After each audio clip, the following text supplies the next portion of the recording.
What's up, family? Welcome back to the Stop Sinking Show, where we go from struggle to flow.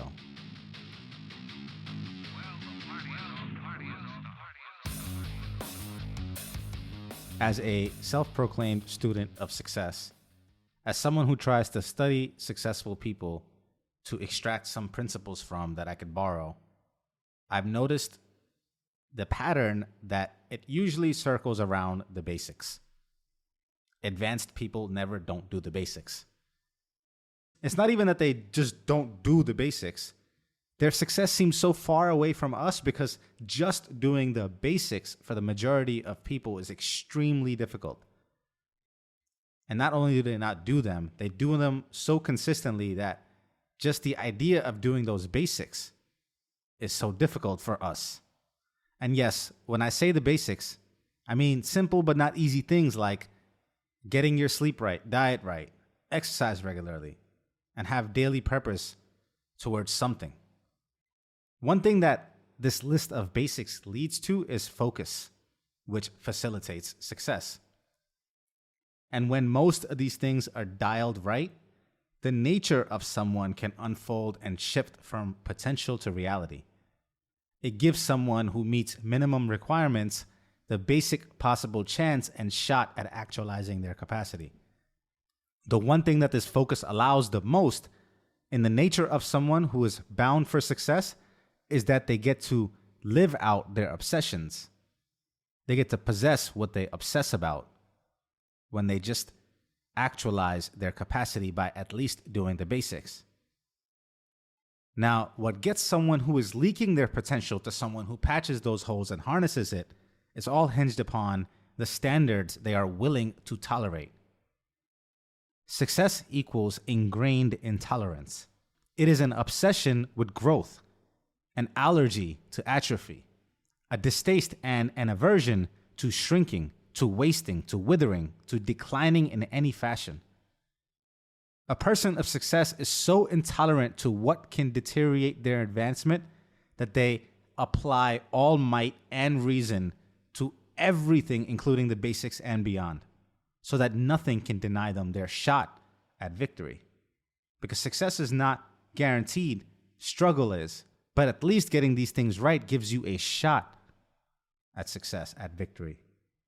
To be intolerant means to have a bias, a dogmatic, sometimes fanatic outlook against anything that deters you from your pursuit.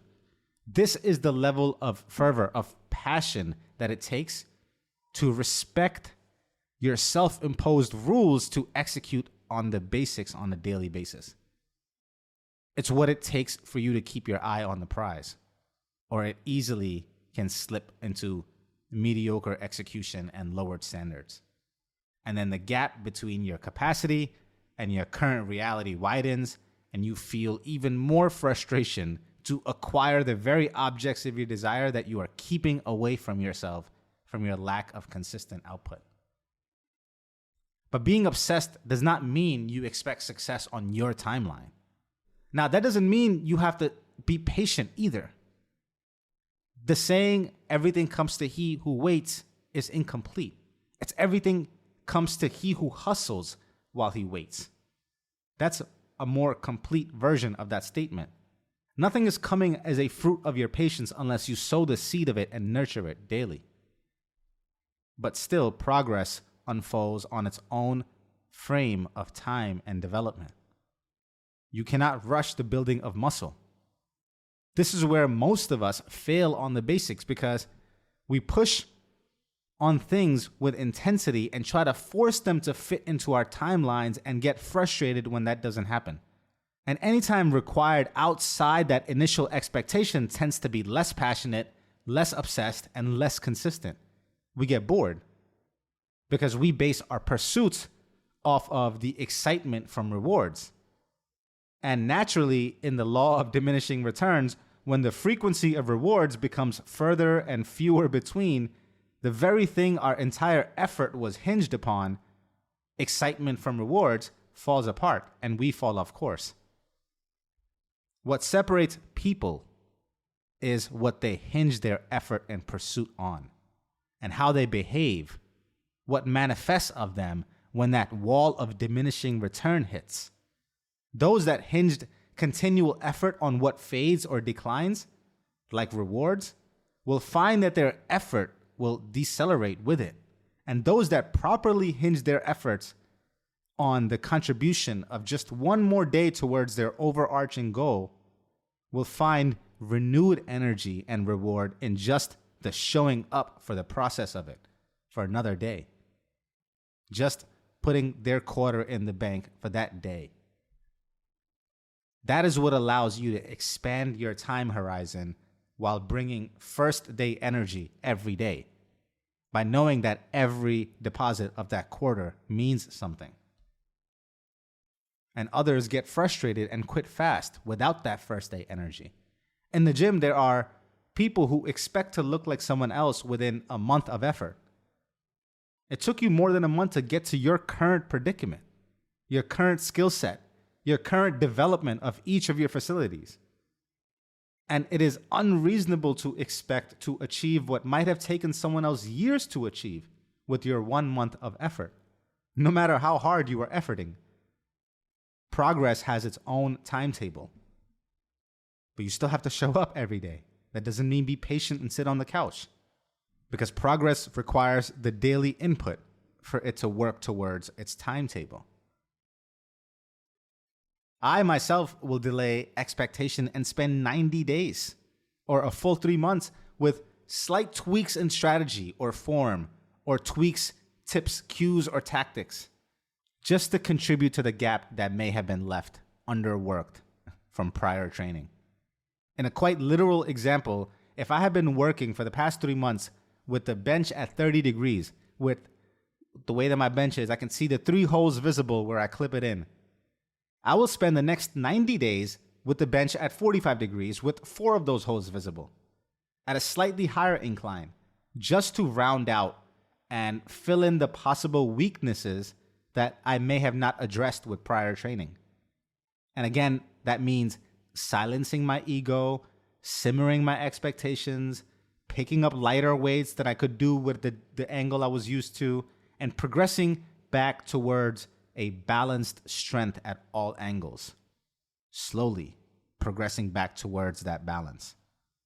It's all about time horizon, because I trust in my ability to stick to any activity I choose, because I tolerate no less than the standard. I can view my life in seasons as opposed to short burst vacation experiences. I can program for a year instead of having to have unrealistic expectations in a month. If you are competing with someone and they have a longer time horizon than you, because they trust in their ability to see it through the daily slow and boring but contributing effort. If you're competing with someone who trusts in themselves to see their weaknesses, to plan and program to make up for them, who sees themselves sticking with the slow and steady path forward, and you are competing with them with your haphazard, intense, in short bursts effort, who do you think is going to win? Especially in the long run. Maybe you start out strong from the gate, but who do you think will touch that finish line first, if at all? That is a level of obsession that can only be realized by managing the basics, so you can build that trust with yourself. If you let emotions, if you let the daily whim of happenstance, the discouragement from inevitable failure, injury, or setbacks, again, if you fail to manage the basics, how will your obsessions ever become your possessions?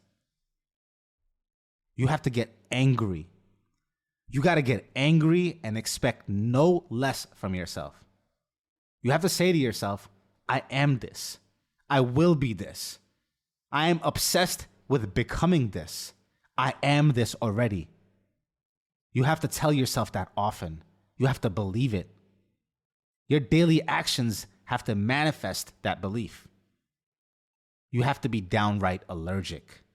Short on breath, face swollen, throat closing, asphyxiating level of sensitivity to anything that deters you from your goals, from what you call success.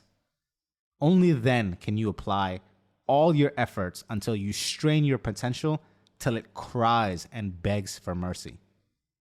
Until then, You are all horsepower and no gallop. I love you, family. See you in the next show. Stay true.